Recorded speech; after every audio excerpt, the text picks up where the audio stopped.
Today we will discuss how to do KYC of B network.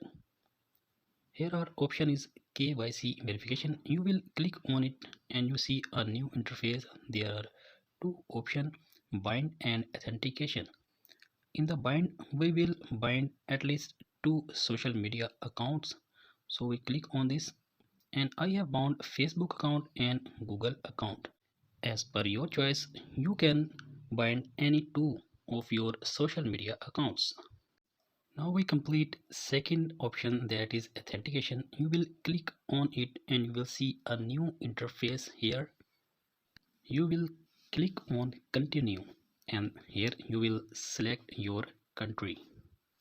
Then you will press button continue and you will see a new interface. Here is ID card and passport. I will select ID card and press continue button. Here you will put name and ID number. You will write your name and ID card number here and press the continue button and you will see a new interface and you will press continue.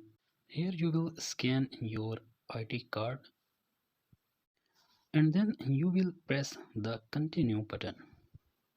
Here a new option is to verify your face. So you will fit your face in the face frame and you will press the button start.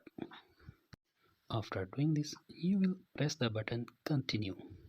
Then you will press upload button and your KYC is now completed and in under review. For more like this video, please subscribe this channel and don't forget to like and share this video with your friend and family members. Thank you.